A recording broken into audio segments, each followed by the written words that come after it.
And here I was worried that the whole Warhammer Plus thing meant that Disney was rubbing its awful off on Games Workshop, when we should have been worried about Games Workshop making Disney even worse. Oh, what a world we live in, when we have to worry about Games Workshop being worse than Disney.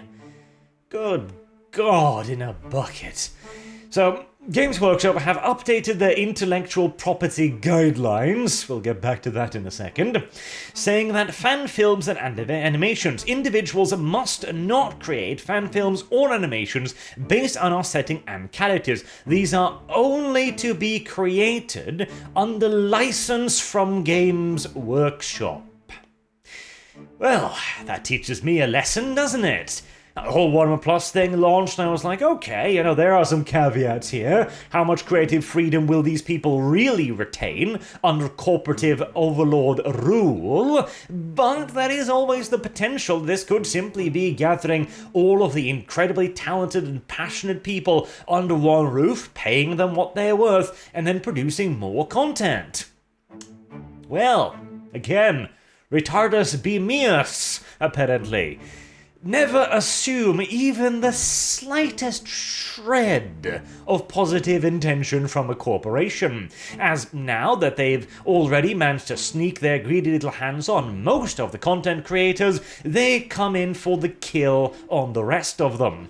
Now, we've been seeing this over the course of the last few days, with a few content creators saying that either they were like, okay, I'm interested in this, contact me, and then Games Workshop simply ignores them, or they refuse to work with them and are then told that they have to demonetize everything they do, which, by the way, is absolute, complete and utter horseshit. Nowhere in fair use, which is what counts on YouTube, does it say that you are not allowed to monetize something.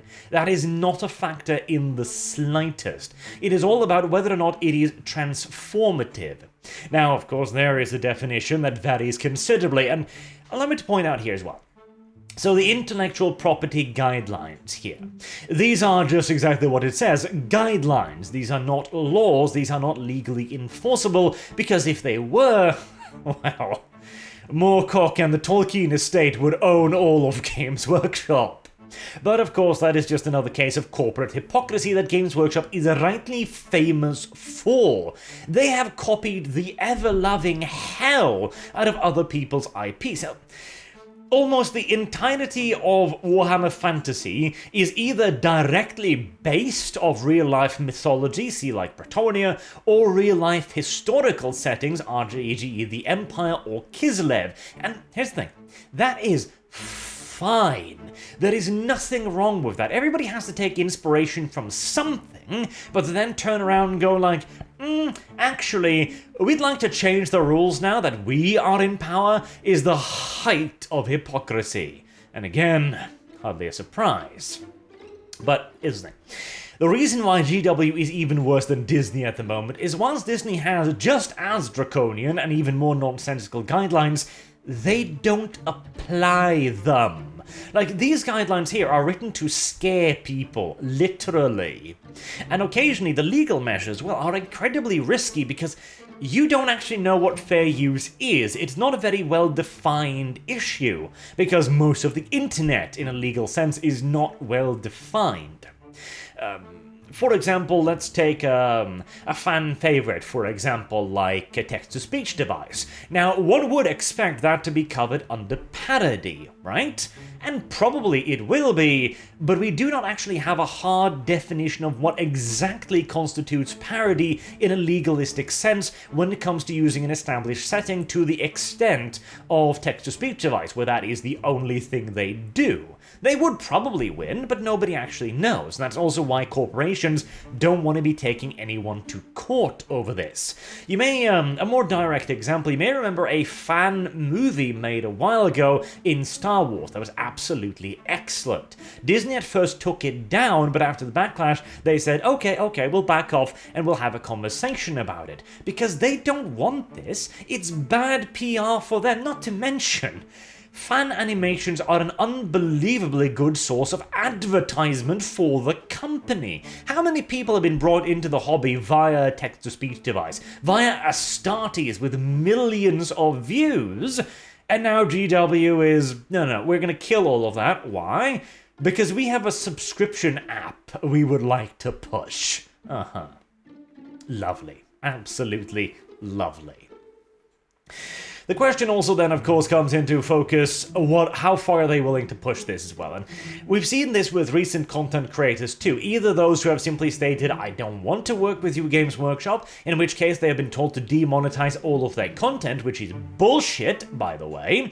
Nowhere in fair use do they in any way, shape, or form mention that you are not allowed to monetize it. That is not the point. If it is monetized or not is absolutely irrelevant. It's all about it being transformative.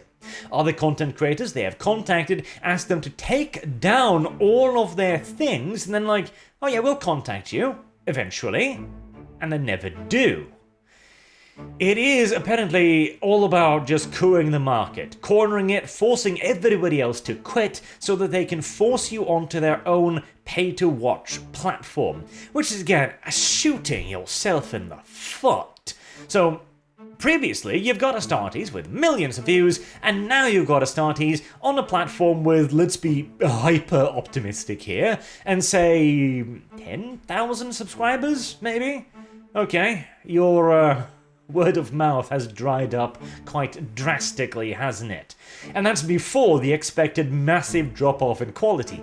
I make this prediction right goddamn now. No doubt about it. Now that they have cornered the market and made it illegal for anyone to compete with them, illegal, quote-unquote, what's going to happen? They're going to start taking away that freedom. They're going to be introducing more and more corporative oversight, because they're going to look at the views and go, this isn't getting millions of views anymore. Why is that? It couldn't possibly have anything to do with our retarded decisions. No. It's because we haven't focus tested it enough. Absolutely. Especially considering the new Hasbro executive at Games Workshop. Hasbro, by the way, having been caught recently pushing critical race theory in its products, but I won't talk about that too much on this channel. Suffice to say, the critical race theory pushed in Hasbro is that babies are racists, and I mean literal babies, from 1 to 3 years old. Sure, that's just fine anyways. Oh, God. Now, for the rest of this as well, again, these are guidelines. Are these legally enforceable? Very much so. It depends on where. What kind of a court, what kind of a judge, what kind of a setting, etc., etc. Once more, the reason why companies avoid this is because nobody knows what's going to happen with this. But Games Workshop has been quite used to bullying people around, which is also, again, how they managed to get so many of the content creators to delete their content. By simply just, as we know from the Last Church guys, they essentially approached them and said, well, isn't this just copyright infringement? You know we could sue you, right? But instead of that, how about we work together instead? You know, a little bit of a carrot and the massive stick, I do suppose.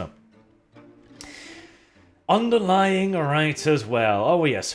Please be aware that where fan content is created based on our setting and characters, Games Workshop retains ownership in respect of the underlying intellectual property rights in those worlds, and therefore such fan content cannot be sold or otherwise monetized. Bullshit. Absolute bullshit. Again, cannot be otherwise monetized. You do not retain ownership of the product. You do retain ownership of the underlying intellectual property, as in your IP remains intact. That's also a key wording there. It remains intact. Because some actions do occasionally need to be taken by companies to protect their intellectual property, which also, mind you, is a massively outdated legalistic nonsense term, because frankly, in this day and age, companies don't want to protect their intellectual property from anything beyond outright copying from literal competitors. Disney has no interest in protecting their copyright from fans creating fan content, because that's, again, further advertisement and word of mouth. And of course, to further implement it, these guidelines do not constitute formal approval or authorization of any fan content or waiver of our legal rights. We reserve the right to change these guidelines at any time. Further underlying that this has nothing to do with legality whatsoever. This is some legal person over at GW being asked to write as all-encompassing a bill of rights for themselves as humanly possible. Because, well, terms of service trumps international law, right? It trumps a nation's laws, right? I mean, Google, Twitter, and Facebook has been operating under that assumption for the last decade, and has only very recently been taken to court for it, so, hey, until otherwise stated, I suppose it does. One can also begin to speculate as to the next steps here, because, well, here's the thing. Now that they're launching their app, and if they're claiming that fan animations are competing with their animations, because that's another key... I keep hitting the thing. That's another key thing of fair use. You cannot be competing directly with the product of the actual owner. Now, one could certainly argue that animations would do that, because animations in and of themselves can be a product that is fairly difficult to discern from the actual official product. But of course, once they've got that, they are also making lore videos, they're also making news content videos about their latest releases, and they've also tried, where was it? I believe it was in here somewhere, basically saying that you're not allowed to leak news or talk about content before they talk about it, theoretically speaking. And that's the thing as well, in any potential court proceedings over this, stuff like this would then be brought up to question. Why haven't you struck this channel? Why haven't you struck this chat? Why haven't you gone off after this? If you're claiming that you're doing this to protect your intellectual copyright, why aren't you doing it to the full extent of your actual obligations? Once more, one of the reasons why corporations don't do this. I don't know how crazy Games Workshop are going to get with this. Maybe it stops here, but in that case, it's simply just another step on the long road, isn't it? Well, we've taken one step forward, and then we'll be like, no, we'll never do the next thing. 3 years later, one more. 3 years later, one more, etc., etc. Who knows where it ends? It sure has delivered a mighty blow to my interest, like, I hate the fact that I love making Warhammer 40k lore. It is genuinely interesting. It is a work of passion for myself, which is why I put so much time and money into making it. And, this kind of stuff really does make me far more interested in covering literal Disney products, like Star Wars, doesn't it?